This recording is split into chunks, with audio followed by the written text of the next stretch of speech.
Will you pray with me? God, as we listen for your still speaking voice, may the words of my mouth and the meditations of all of our hearts be pleasing to you. And where we depart from your Spirit, O God, may that quickly fall away. Amen. Where do you go when you are hungry?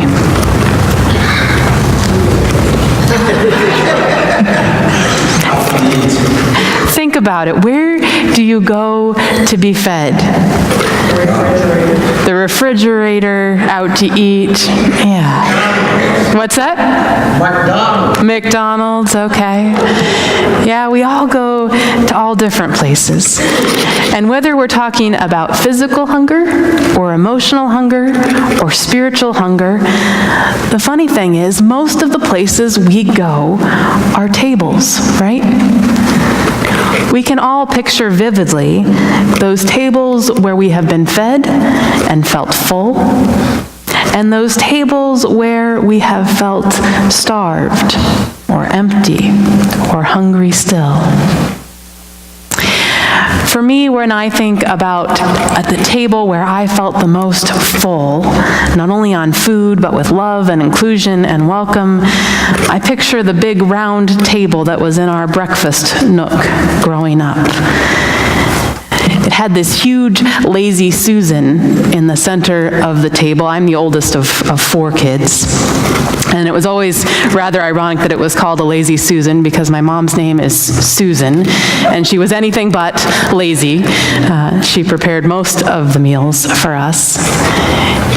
And that is where my parents and my siblings and I would sit down and share so many meals with that Lazy Susan flipping around as people served up all different dishes. A lot happened at that table. I can almost still hear my 5-year-old brothers making potty humor jokes at the table and being scolded by my parents. I can almost still hear that choke that my grandfather would get in his voice when he would say grace for us, something my mother told me that his father did as well. And I can almost see my grandfather getting all squeamish about his sticky fingers. He always had a thing about sticky fingers.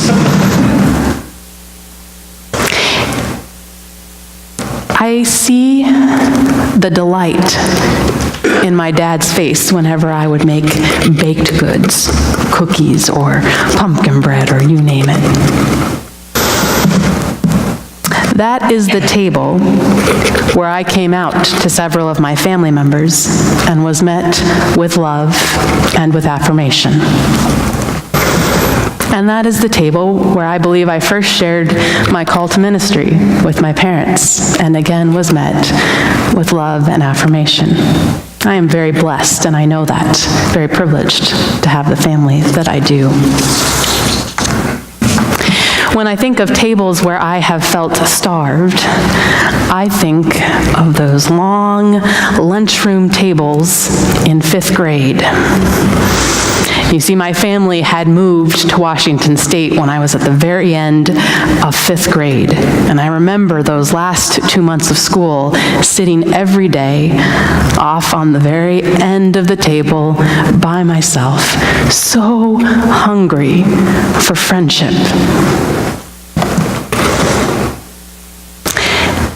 Jesus, on numerous occasions, pictures the kingdom of God as this feast around a table. Many of us this week are going to gather at tables, right? We have a certain holiday coming up where Americans tend to gather at table. And for some of us, those are going to be tables where we feel full. And for many of us, they're going to be tables where we still feel some hunger and some emptiness. I wonder how many of our tables this week will resemble the kingdom of God. Our resource development team for the past month and a half has been asking us, as we consider our stewardship and our giving to the church, to think very intentionally about our table making, both as a worshiping community, but also as individuals, the ways that we make table. And they've made this link for us between beloved community, what we say is our mission here at Good Sam, building the beloved community, and building a longer table. For they understand that tables are places where sharing and caring happens, where the sharing of our lives and the sharing of our resources happens. It's where we make provision for each other to be fed.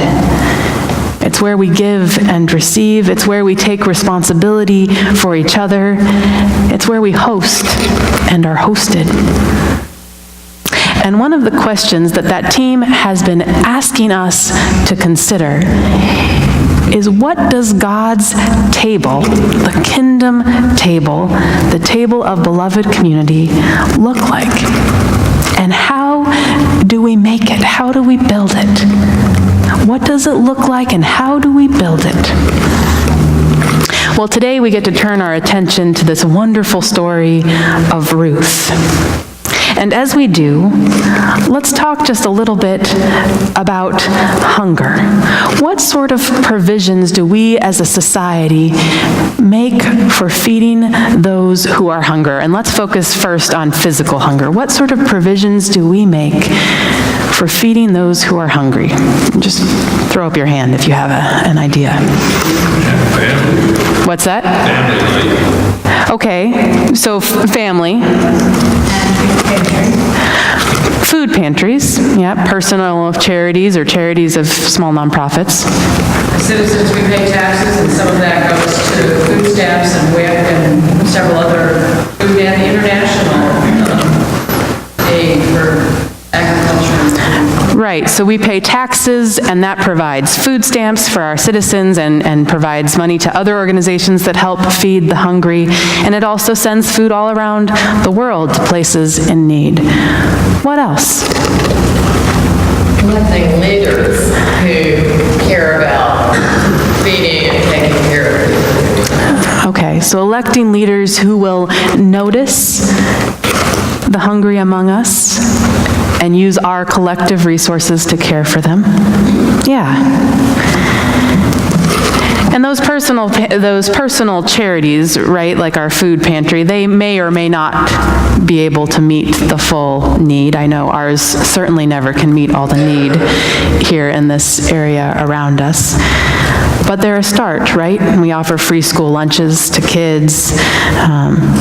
There's all sorts of government-funded food banks as well. We don't put taxes on food items, right? So that just names a few of the provisions that we as Americans try to make for the hungry among us. What about emotional or spiritual hunger? What provisions do we make for those who are emotionally or spiritually hungry?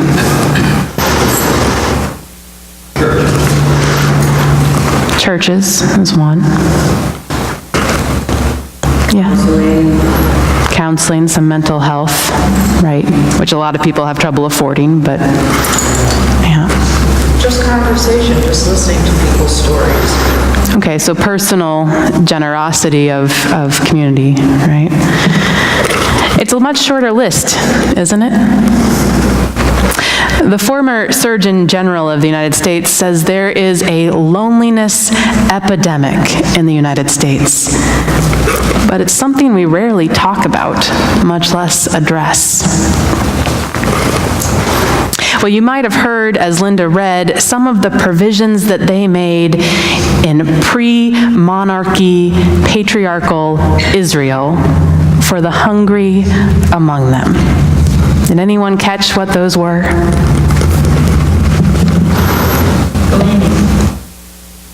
Gleaning, right, this idea of collecting the leftovers, and that farmers and landowners were to leave the edges of their fields and let someone come along behind and glean, collect the leftovers, right? right? So leftovers and next of kin. The next of kin, if a male that was the head of the household died, their next male relative was to take over care of that family, provide an heir. They believed, at least at the time when these laws, these societal codes were formed, that your life circumstances might be such that you would find yourself poor or hungry. And particularly, they identified widows and orphans. Today, we might identify others on that list: addicts, those caught in the cycle of poverty, the mentally ill, veterans with PTSD, those with felony charges they can't get off their record. They identified widows and orphans at that time, and they made these provisions for them. And they were really quite remarkable provisions for that time and that part of the world. They were provisions that were written by a people who recognized that they did not own or earn what they had, that it was given by God. And you might remember they came out of that wilderness wandering experience. That experience where God had to provide everything for them. Their water, their food. That experience when they tried to hoard the food, the manna, the bread that God sent from heaven every day. When they tried to hoard it, it would get worms in it. You couldn't hoard it. You couldn't store it up, right? And so you just had to share it and use it as needed.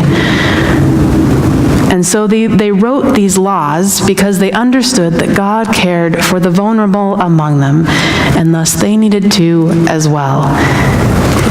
And they wrote the laws understanding how quickly life could change, and you could suddenly find yourself in a position of great need. That had happened when they suddenly found themselves in the wilderness, right? And they even understood that life circumstances could change because of bad choices you make. God knows they certainly made a lot of bad choices out there in the wilderness, right? But God had continued to provide and to share with them, so they needed to provide for each other and share with each other too.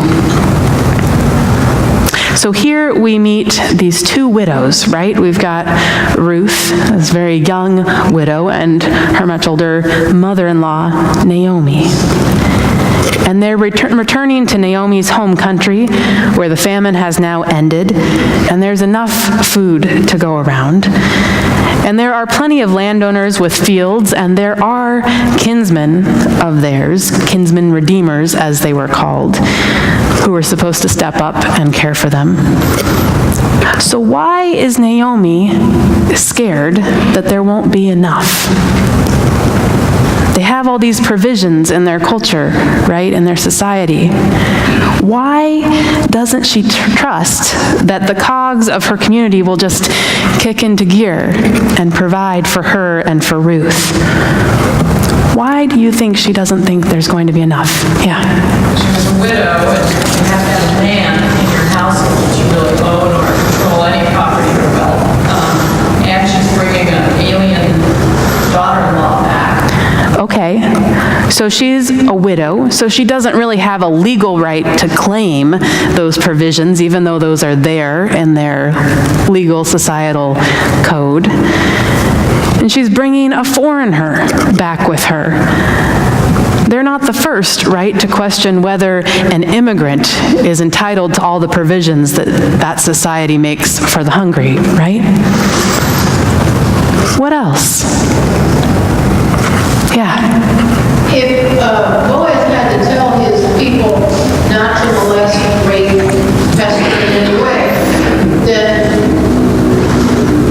just normally she would have had a sense of, I need to be aware and have a fear. Right, so these red flags are there in our story that let us know that there was some brokenness in this system of caring for the poor and the vulnerable.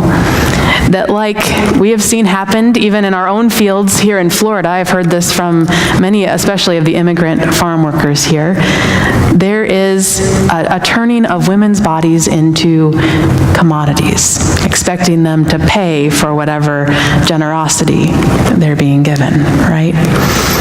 What else?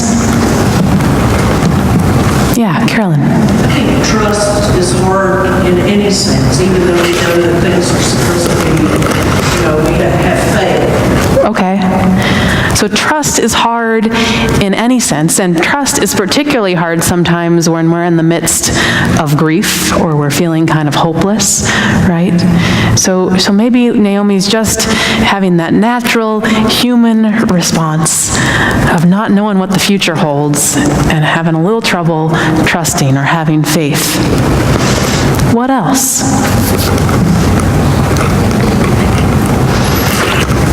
They were dependent upon generosity, and generosity is not a fixed thing.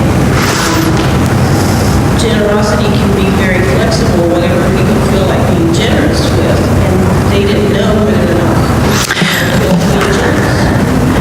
All right, so they were dependent on people's generosity, right? And we know that people don't always follow through, right, on their obligations or the laws that ask them to be generous, particularly when it comes to the vulnerable, right? When it comes to the powerful or the wealthy, the laws are fixed in stone, but when it comes to caring for the hungry, right, those are just suggestions. What about that Naomi's people have just experienced a famine? Maybe they're still in that scarcity mindset. Maybe kind of like people after the Great Depression who kept all that money stored in mattresses, they're feeling a need to hoard, just in case. And so they don't want to share with anyone else. What about victim blaming? We know that tendency well, don't we? Victim blaming. You caused your own circumstances. You chose to leave during the famine instead of stay, and we all stayed, and our husbands didn't die. You left, so now you're on your own. Or maybe it was just plain selfishness. So even though their society sounded almost idyllic in its laws, Naomi had plenty of reason to believe that the follow-through would be less than perfect. Or maybe Naomi wasn't scared that there wouldn't be enough physical food, but enough emotional food. Their society, like our own, made little provision for those invisible types of hunger. A widow was cut off from her spouse by death, and then if the only other people, the only other next of kin who felt like family to her happened to be women, they would usually be cut off from her too, because together these women couldn't support a family, couldn't provide because of these very strict gender binaries in the culture, right? And so they would be cut off from each other too. It was like a double loss. So what happens in the story? How does God make table in this story?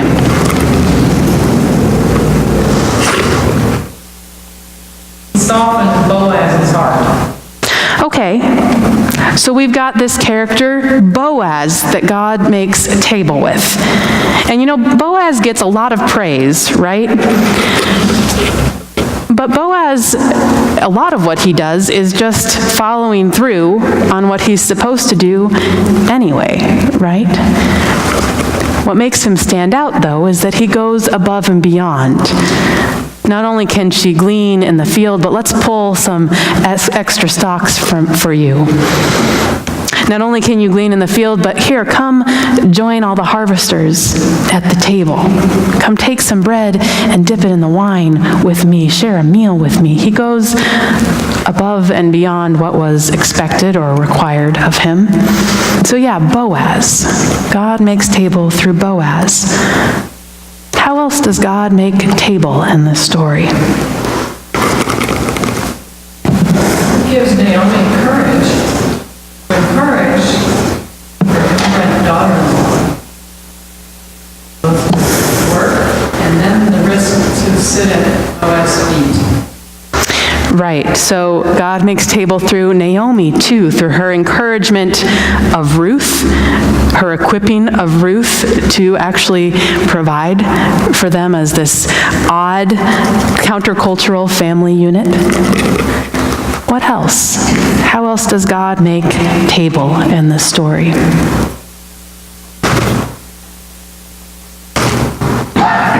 What about through Ruth? Yes, Kathy? He also set up some boundaries for the people that work for him, that they would not get in her way. Okay, wonderful. So Boaz creates safe space, that's what we would probably call it today, sets out some boundaries.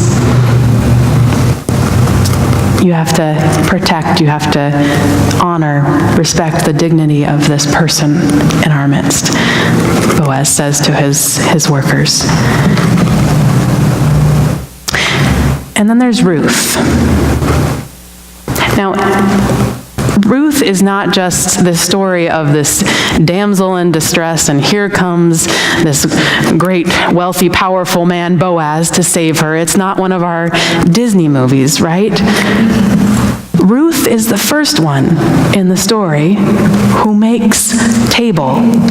She's the first one who takes a risk, who goes way and above and beyond the call to duty. It doesn't make any sense for Ruth to cling to Naomi.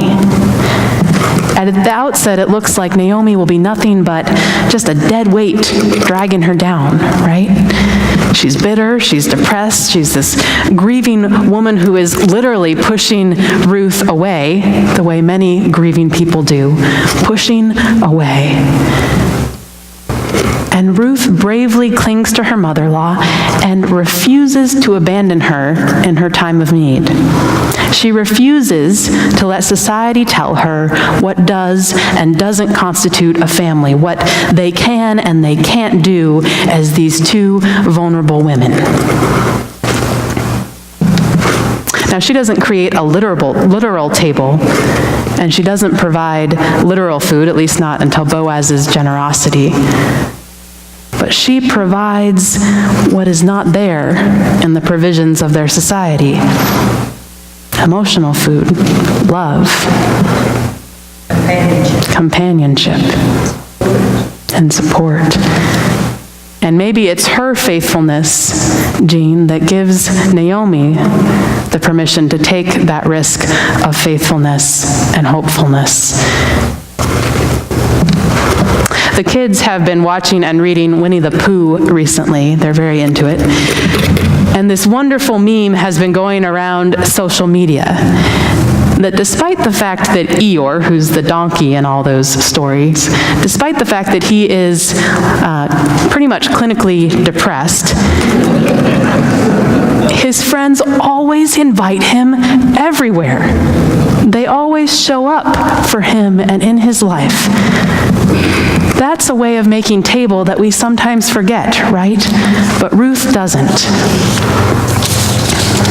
You see, Ruth and Boaz and even Naomi, they go above and beyond the call to duty. They go above and beyond what they're expected to do.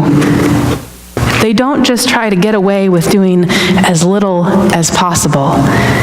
They go above and beyond in their welcome, in their hospitality, in their generosity, in their commitment, and in their willingness to cling to someone they don't have to. They make a family. They make a kinship where there isn't one. These three people make this kinship where there isn't one. don't we do the same thing in church? Make a family, a kinship where there isn't one? They go above and beyond, and it allows God to make a table for the world. You might recall that this family makes its way into Jesus' lineage in Matthew's gospel. Now, it's likely that Boaz and Ruth and Naomi were not actually in Jesus' lineage. These probably weren't, genetically speaking, Jesus' great-great-great-grandparents.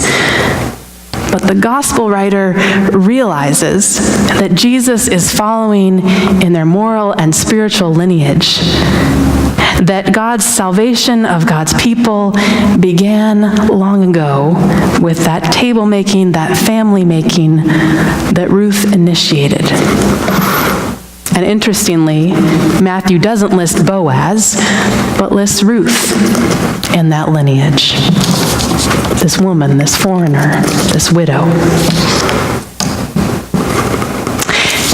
Here at Good Sam, we have this immense privilege of being able to join God in making table together.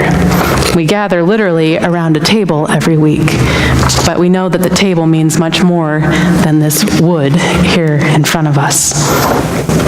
Now, we don't always make table perfectly. We're pretty flawed. Sometimes we blunder it. But when we go above and beyond, when we become extravagant in our giving, in our welcome, in our hospitality, in our love, in our continued nurture of one another, in our openness, I truly believe God can create something extraordinary in and through us. I think God already has in many ways, and many of you have experienced that. I've talked to some of you, and I know that this community, quite literally, at points in your life, has saved your life. That says something about the kind of table we're making here at Good Sam. So this week, as you sit down at your Thanksgiving tables, as you consider your pledge to Good Sam, I invite you to consider ways we all together might go above and beyond so we can build a longer table and a wider table and a deeper table. We have a mission here in this community. God be with us as we try. Amen. Please stand and join us for our next